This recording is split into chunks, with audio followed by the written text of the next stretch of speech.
Halo semuanya, selamat datang di video pembelajaran Bangun Ruang Sisi Datar berbasis arsitektur Candi Penataran. Nah, sebelum masuk ke materi, Ibu akan menyampaikan tujuan pembelajaran terlebih dahulu. Tujuan pembelajaran yang pertama, yaitu peserta didik dapat menjelaskan pengertian dan ciri-ciri bangun ruang sisi datar. Kedua, peserta didik dapat menentukan luas permukaan bangun ruang sisi datar. Dan yang terakhir, peserta didik dapat menentukan volume bangun ruang sisi datar. Untuk mengawali pembelajaran kita hari ini, perhatikan gambar tersebut. Sekarang, coba amati dengan seksama. Dari gambar tersebut, bangun ruang sisi datar apa saja yang dapat kalian temukan? Ya, benar sekali. Dari hasil pengamatan tadi, kita dapat melihat bahwa bangunan pada gambar tersebut tersusun atas berbagai bangun ruang sisi datar, seperti balok, kubus, dan prisma. Gambar yang kalian amati tadi merupakan salah satu bangunan bersejarah di Indonesia, yaitu Candi Penataran. Bangunan ini tidak hanya memiliki nilai sejarah dan budaya, tetapi juga menyimpan banyak konsep matematika, khususnya pada materi bangun ruang sisi datar. Oleh karena itu, pada pembelajaran kali ini, kita akan mempelajari bangun ruang sisi datar dengan mengaitkannya pada contoh nyata, yaitu struktur bangunan Candi Penataran. Untuk itu, mari kita mulai dengan pengertian bangun ruang. Bangun ruang. Bangun ruang merupakan bangun tiga dimensi yang memiliki panjang, lebar, dan tinggi sebagai dimensi dasarnya. Bangun ini memiliki ruang yang dibatasi oleh bidang-bidang tertentu dan mampu menampung atau diisi oleh suatu benda. Oleh karena itu, pada bangun ruang kita dapat melakukan pengukuran terhadap kapasitas isi atau volume. Sedangkan ciri umum bangun ruang yaitu memiliki volume dan luas permukaan sebagai representasi penyusunnya. Volume bangun ruang menunjukkan banyaknya ruang yang dapat ditempati atau diisi oleh suatu benda. Satuan volume biasanya dinyatakan dalam satuan kubik seperti sentimeter kubik atau meter kubik, dan dalam kondisi tertentu juga dapat dinyatakan dalam liter. Sementara itu, luas permukaan bangun ruang merupakan jumlah seluruh luas bidang yang membatasi bangun tersebut. Setelah memahami pengertian bangun ruang, mari kita perhatikan gambar-gambar bangun ruang di atas. Nah, bangun-bangun yang kalian lihat tadi semuanya memiliki panjang, lebar, dan tinggi, sehingga termasuk bangun ruang. Setelah memahami pengertian bangun ruang secara umum, kita perlu mengetahui bahwa bangun ruang dapat dikelompokkan menjadi dua jenis berdasarkan bentuk bidang pembatasnya, yaitu bangun ruang sisi datar dan bangun ruang sisi lengkung. Bangun ruang sisi lengkung memiliki permukaan yang melengkung, seperti tabung, kerucut, dan bola. Sedangkan bangun ruang sisi datar merupakan bangun ruang tiga dimensi yang seluruh permukaannya berbentuk bangun datar, seperti kubus, balok, prisma, dan limas. Nah, pada pembelajaran kali ini, kita akan mempelajari secara khusus bangun ruang sisi datar. Perhatikan contoh gambar bangun ruang sisi datar di atas. Bangun ruang sisi datar yang akan kita pelajari meliputi kubus, balok, prisma, dan limas. Kita akan memulai pembahasan bangun ruang sisi datar dari bentuk yang paling sederhana, yaitu kubus. Dalam matematika, gambar di samping disebut kubus, yaitu bangun ruang yang memiliki 6 sisi kongruen berbentuk persegi. Setiap sisi kubus memiliki panjang, lebar, dan tinggi yang sama, sehingga semua rusuknya juga memiliki panjang yang sama. Kubus memiliki 12 rusuk, 8 titik sudut, dan 6 bidang permukaan. Setelah memahami pengertian dan ciri-ciri kubus, selanjutnya kita akan mempelajari cara menentukan volume dan luas permukaan kubus. Mari kita simak penjelasannya. Volume kubus. Untuk menentukan volume kubus, kita perlu mengetahui panjang rusuknya. Karena semua rusuk kubus sama panjang, maka volume kubus diperoleh dari perkalian panjang, lebar, dan tinggi yang sama.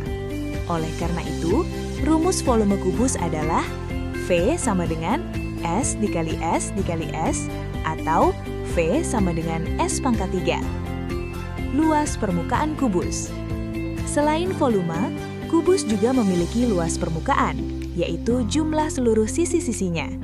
Karena kubus memiliki 6 sisi berbentuk persegi yang sama besar, maka luas permukaan kubus dirumuskan sebagai L sama dengan 6 dikali S kuadrat. Penerapan bentuk kubus juga dapat kita temukan dalam kehidupan sehari-hari. Salah satunya pada bangunan di Kompleks Candi Penataran, yaitu Candi Naga. Setelah mempelajari kubus, selanjutnya kita akan mempelajari bangun ruang sisi datar lainnya, yaitu balok. Perhatikan gambar di atas. Bangun ruang pada gambar tersebut disebut balok. Balok adalah bangun ruang sisi datar yang memiliki 3 pasang sisi berhadapan yang berbentuk persegi panjang dan sama besar. Balok memiliki 12 rusuk, 8 titik sudut, dan 6 bidang sisi berbentuk persegi panjang yang tiap pasangnya kongruen. Selanjutnya, kita pelajari rumus volume dan luas permukaan balok. Volume balok. Untuk menentukan volume balok, kita perlu mengetahui ukuran panjang, lebar, dan tinggi. Rumus volume balok adalah V sama dengan panjang kali lebar kali tinggi. Kemudian menghitung luas permukaan balok. Selain volume, balok juga memiliki luas permukaan, yaitu jumlah seluruh luas sisi-sisinya. Luas permukaan balok dirumuskan sebagai 2 kali jumlah panjang kali lebar, panjang kali tinggi, dan lebar kali tinggi. Penerapan bentuk balok dalam kehidupan sehari-hari juga dapat kita temukan pada salah satu bangunan di Kompleks Candi Penataran, yaitu Candi Angkat Tahun. Nah, bangun ruang sisi datar selanjutnya adalah prisma. Prisma adalah bangun ruang sisi datar yang memiliki 2 bidang alas yang kongruen dan sejajar, serta dihubungkan oleh bidang-bidang tegak berbentuk persegi panjang.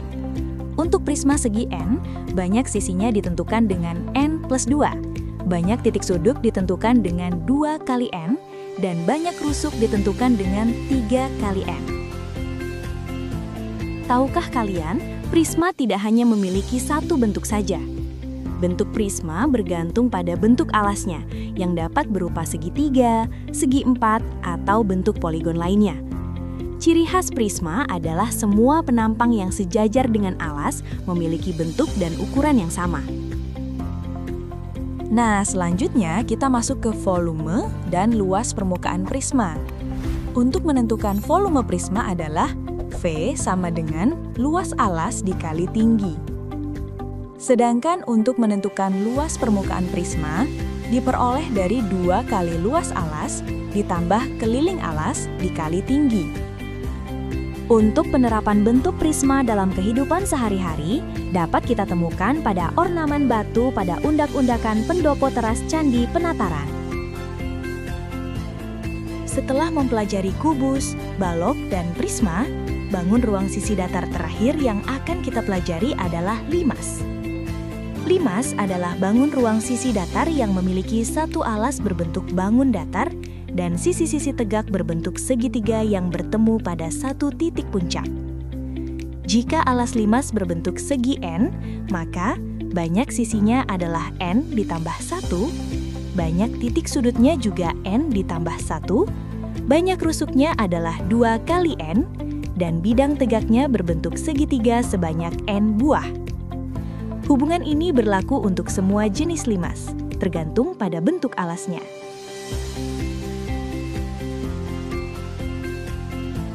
Karena bentuk alas limas dapat berbeda-beda, maka jenis limas juga ditentukan oleh bentuk alasnya. Limas dapat memiliki berbagai bentuk alas, seperti segitiga, segi 4, atau bentuk poligon lainnya. Jika alasnya berbentuk segitiga, maka disebut limas segitiga. Jika alasnya berbentuk segi 4, maka disebut limas segi 4, dan begitu seterusnya. Perbedaan bentuk alas ini menyebabkan perbedaan pada jumlah sisi, rusuk, dan titik sudut limas. Selanjutnya, kita akan mempelajari cara menentukan volume dan luas permukaan limas. volume limas dapat ditentukan dengan rumus sepertiga kali luas alas dikalikan dengan tinggi limas.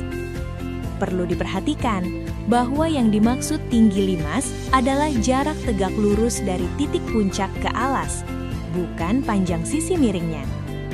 Sedangkan rumus luas permukaan limas diperoleh dari luas alas ditambah jumlah luas sisi tegaknya.